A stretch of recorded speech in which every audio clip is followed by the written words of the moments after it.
sit over there alone. So, if you don't have a good view or whatever, you can move over to this side, but I think it's better than putting our third panelist in the next county. So. Anyway, this is the Bioethics and Doctor Who panel.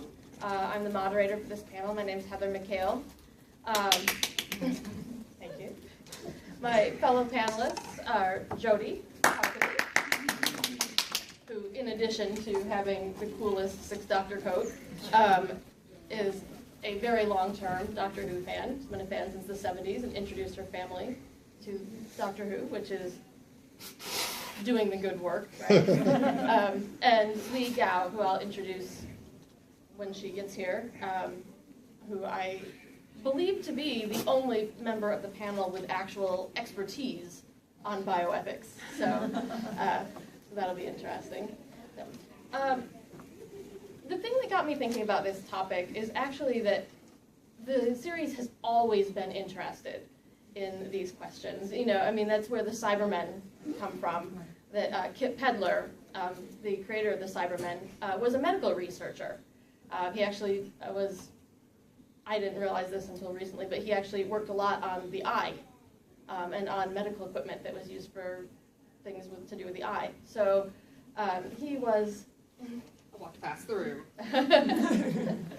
He was very interested in this, and he was very interested in the ramifications of things like pacemakers.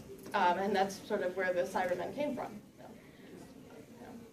I'm going to pause for a minute and introduce Lee Gao, our third panelist. She is the manager and PR fairy for Pixel Who.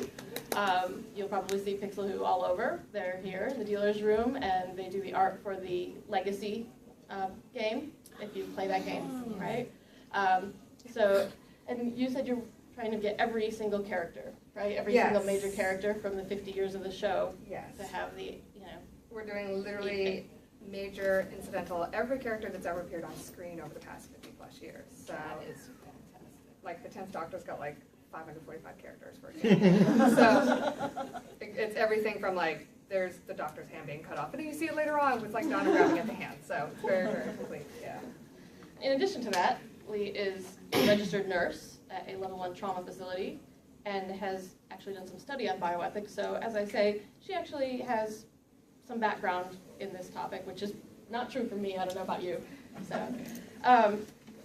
So I guess just to get started, I thought I would ask each of you for your favorite episode, or the one that maybe makes you think the most in terms of bioethical questions. So Jody, do you want to? Sure. Because a lot of people always go to Modern Who, where you have one of my favorite, am I talking too low? I can talk louder. One of my favorite episodes from Classic Who is Genesis of the Daleks.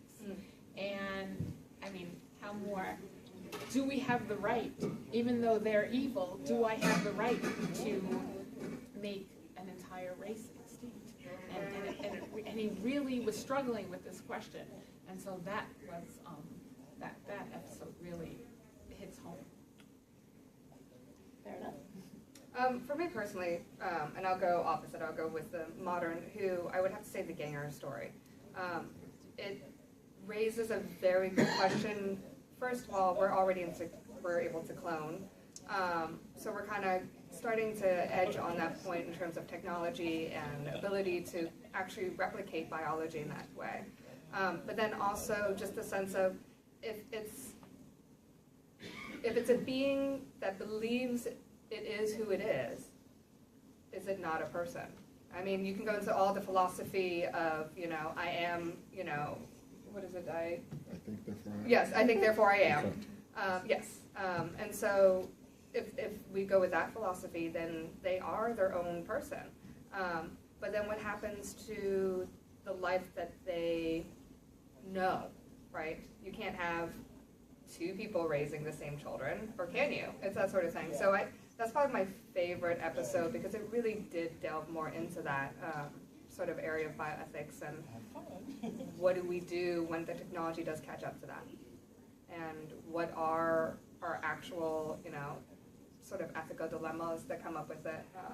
I'm huge into like ethics committees, like at the hospital and stuff like that. So things like, you see it now with technology. We have the ability to really, we can actually save, I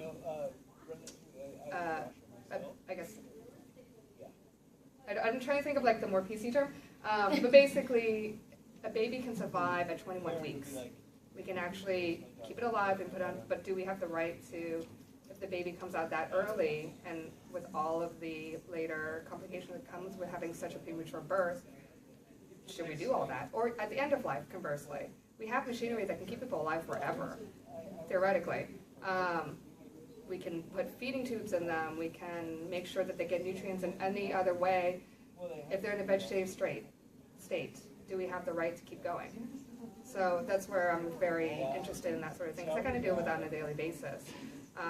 But I find it interesting that Doctor Who really does delve into that sort of dilemma, because we do actually deal with it every day, whether or not people realize it. It is something that we meet now with our medical advancement. And basically, it's now converging to a point where we're starting to question, just because we can, should we? You know, I assigned the Rebel Flesh and the Almost People to my college students last semester. And one of the things that they talked about that I thought was really interesting was the idea that the gangers somehow had different status or less, moral status because they're copies, which I thought was kind of an interesting idea, because in a way, I think the Doctor Who assertion is not just like I think, therefore I am, but I remember things, therefore I am. Therefore I am. That there's so much emphasis on that role of memory that,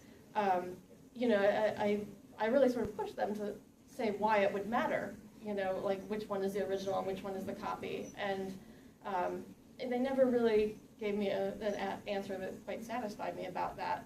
But I thought that it tied in a really interesting way with what the series has been doing with Osgood. Yeah, that's exactly what I was going to say. Yeah. So, Well, what about identical twins now, right?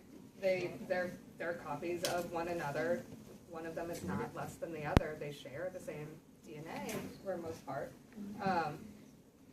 It's an interesting concept that they are getting a different status, and I would argue that they're not. That's just where I kind of stand. I don't feel like they shouldn't be. They shouldn't be lesser citizens, because I think when we start attributing status in that way, it alters the way we interact with other humans. It just is. If we say this person is less human than someone else, or has less citizenship than someone else, or has less rights, it really gets into that dangerous area of us repeating history. Where you're not as good as I am, and I am above you, so 90. You know what I mean? Like, it's not, we have that all across history where people got demoted as humans because of, for whatever reason, religion or race or gender, and we still deal with that now. So gangers is an interesting concept in the sense that they were deemed lesser humans and they were considered lesser rights. But they were deemed lesser originally because when the person who they were a ganger of stopped animating them, they fell apart. It was only when they stopped falling apart that there's a question. Right. Because before that, they're just sort of a terminal for the consciousness of the person. Right. But what about the character who was the father, right? His original copy, the original, right, died, but he continued. Does then the child not have a father? Does the child get the copy? Well, at that point, that's where it gets difficult. Right, but yeah. As long as you're just looking at them as being animated well, it's connected. Right. And it's the same way of, like, when do we start assigning that someone's a sentient being but not as human as us? Because then, too, like, at some point, I'm going to assume we're going to meet aliens. They're not humans. Do we deem them to be less important as us? Do they look at us as less important? We're sentient, too. And I think that's an interesting sort of, will we be deemed less citizenship? I mean, you can even look at the Silurians, right? They had Earth first. We came later. We evolved. We became sentient.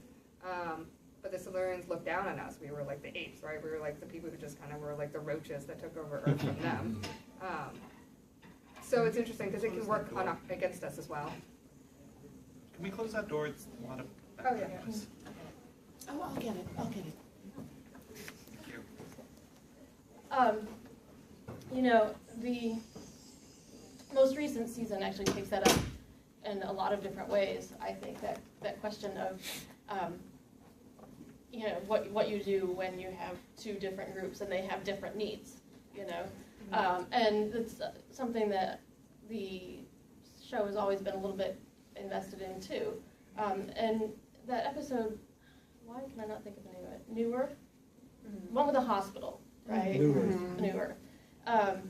You know, I thought that was interesting too, because, you know, you have what is clearly set up as a morally impermissible, you know, way of doing medicine, right? And for good reason.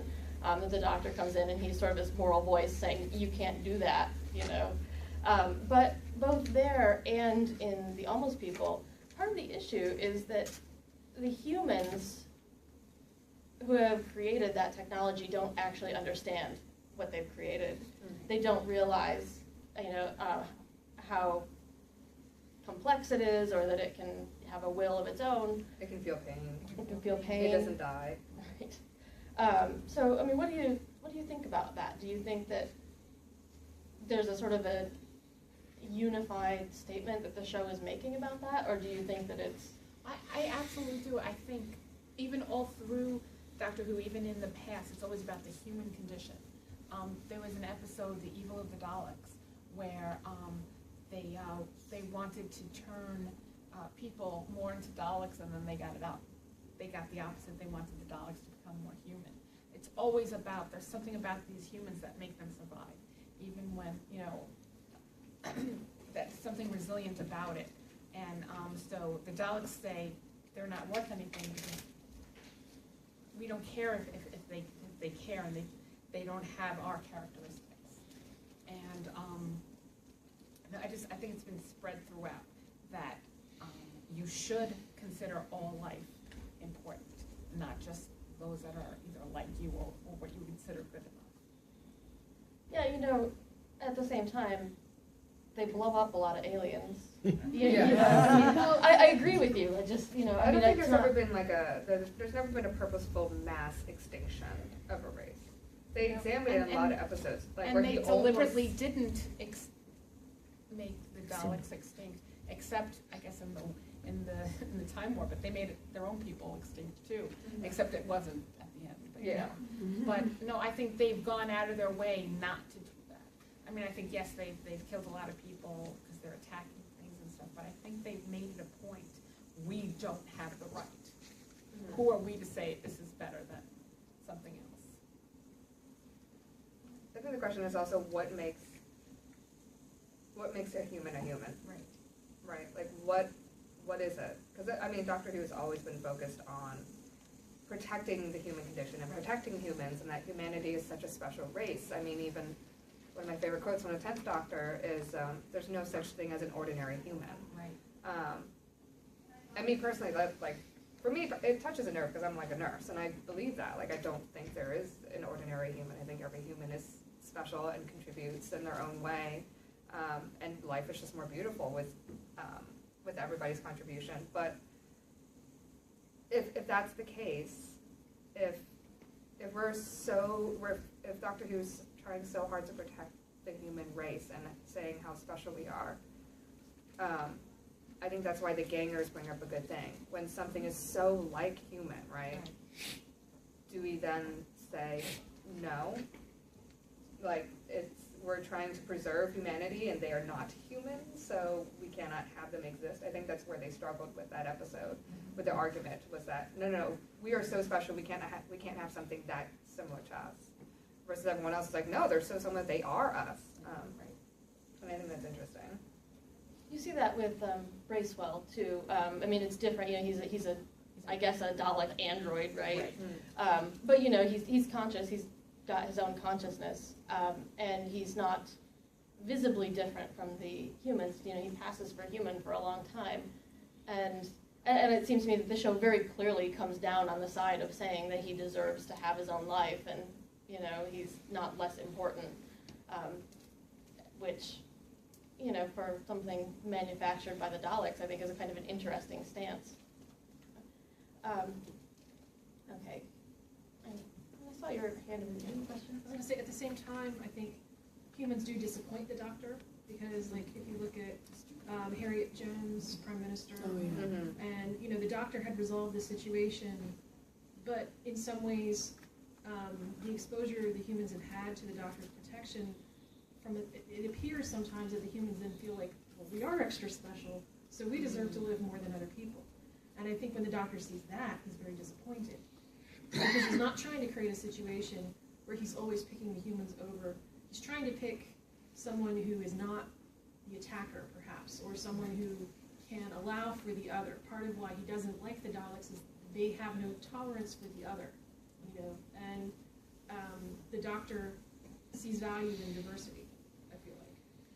Well, and there's a lot of emphasis throughout the show, too, on not judging by appearances. You know, I mean, I was looking at Galaxy 4, which is one of the lost episodes, and they found, or one of the lost serials. They found one episode of it, right? But, you know, the part of the sort of a driving force of that episode is that the really ugly aliens are the good ones, you know, and the ones that look kind of like supermodels are the evil ones, right?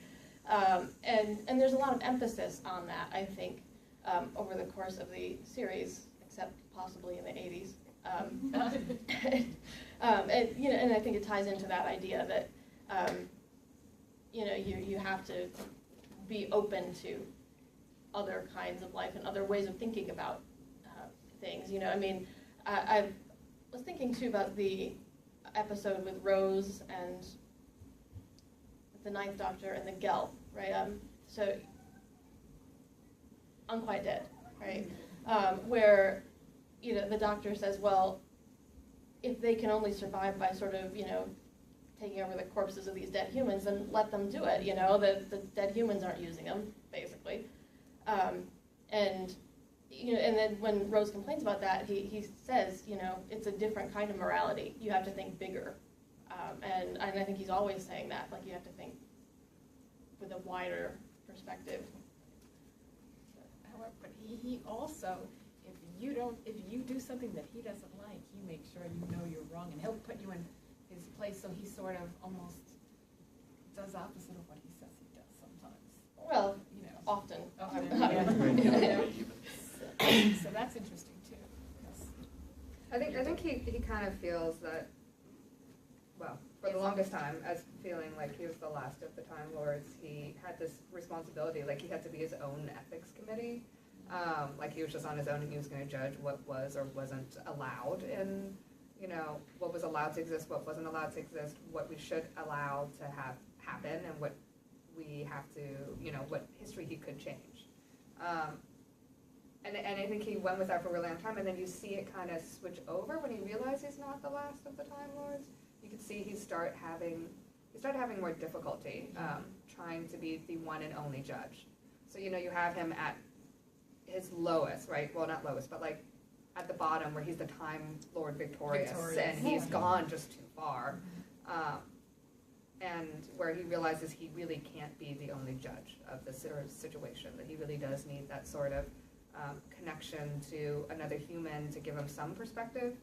But for a long time, he felt like he was the only perspective that needed to be part of that sort of, you know, any of those cases. And you can see him kind of soften a bit too as he goes through the next regenerations, where he's like, okay, I don't want to be the only responsible one. And especially with the 12th Doctor, he's like, for example, when he leaves Clara with the moon, where he's like, you guys choose. Yep. Kill the moon or don't. Yp. Like, it's up to you guys now. And they're like, what? No, but you always make these decisions for us, Dad. No, I don't. Now you gotta figure it out on your own. So, and I think it was that realization he's not the only one anymore. And he's like, oh crap. Well, and it's interesting with that episode too, you know, I mean, I do think that it's suggested fairly clearly that you're supposed to think Clara did the right thing. You know, I don't think there's a lot of ambiguity about that, but I do think that it's interesting when she comes back and she's very angry, and she says, I almost made the wrong choice, and he says something like, you know, I knew you would make the right decision. And I actually think that's kind of interesting, because you can read that as him saying whichever decision you made would have been the right decision. historically speaking. That the right thing is that the humans have to choose, which I thought was very interesting. I know a lot of people read that episode as being sort of about the abortion debate, and I don't really see that. To me, it's much more about the question of, is one group more important than another? And especially if you set it next to Peter Harness's Zygon story from this season, I think the themes are very similar. But it does seem to me that there's something in that episode where the doctor's just saying, I can't make that decision, and he's starting to maybe look at humans as, maybe they're ready to take those training wheels off the bike, right, a little bit. But, maybe they're not. So. But I feel like the human condition is like we make mistakes, right? Yes. To be human is to make a mistake. Make mistakes, keep going. And keep going. Yeah, and just Mistake keep and going keep on. going, they're Yeah. resilient. And that comes back, especially, like I said, in the classic, they talk about the human condition. No matter what we throw at you, you keep coming back. What is it about you that, and so we're gonna take that away from you. So we can, finally get rid of you. So I always thought that Doctor Who said the human condition is what you should aspire to. Well, and I think in a lot of instances, there's this equation that the human condition is imagination. That what makes people human and what makes a human different is imagination. That's certainly the argument in Evil of the Daleks, right? Is that's the human factor, right? And that I don't know if you're familiar with that one because it's one of the lost ones, but it's so good, so good. And you get Jamie, for those of you who are fans of Jamie, right, which is everybody, I hope.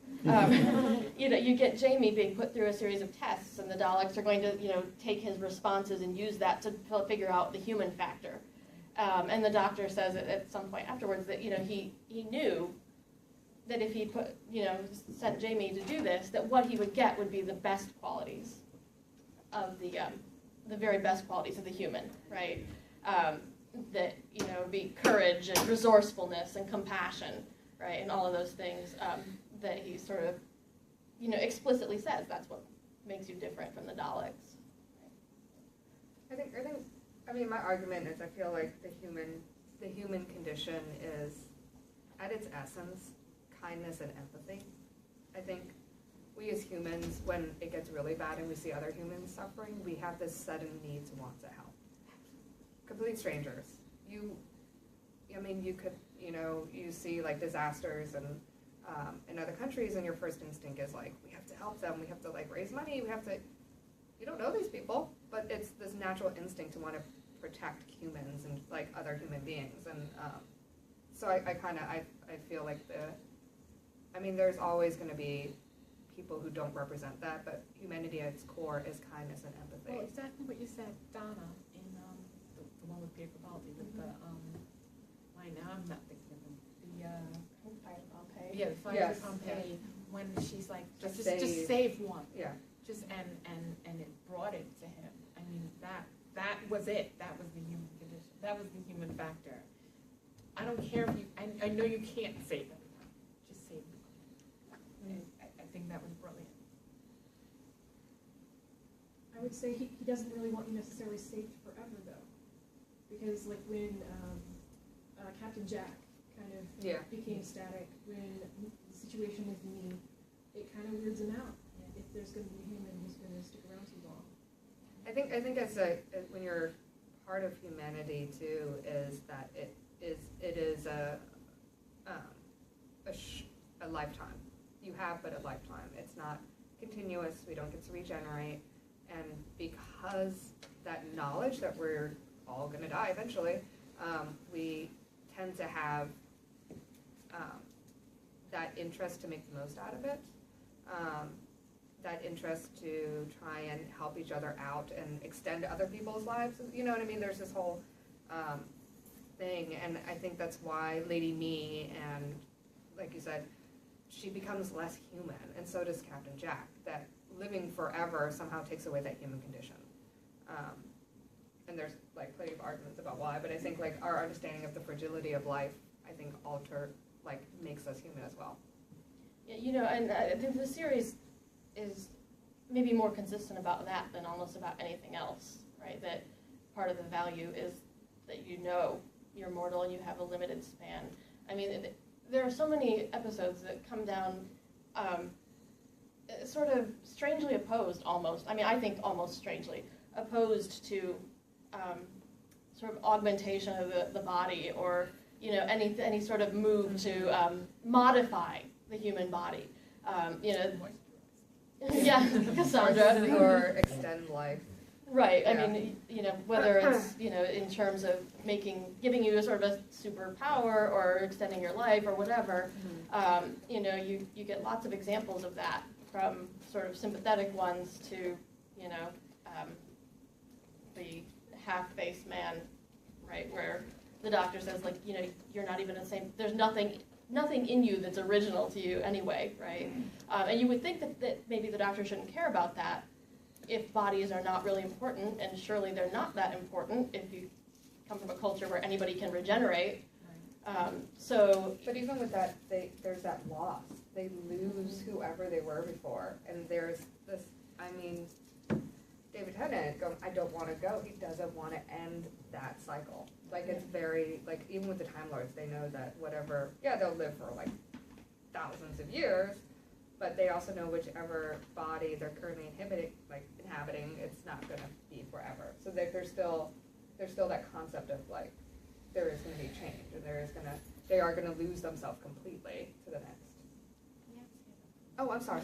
I just, on that subject, it's just, even the Time Lords, we see very, very few sympathetic Time Lords. Their longevity is, I think, often portrayed as much of a problem as anything else. And I forget who said it, but years ago I heard one of the things that one of the subtexts, the idea that what the doctor was running away from on Gallifrey was immortality. Well, you get Colin Baker's doctor saying that, you know, the most highly developed society there is the Time Lords, and that's what you need to become really corrupt. Right. Right? Right, no, absolutely, they're cold. The Time Lords are definitely portrayed as, you know. What happens when you live too long? Exactly, and you know, we're just surveying everything, you know, they don't care, you know, they sort of lost that as they go on. And the doctor's like, hell no.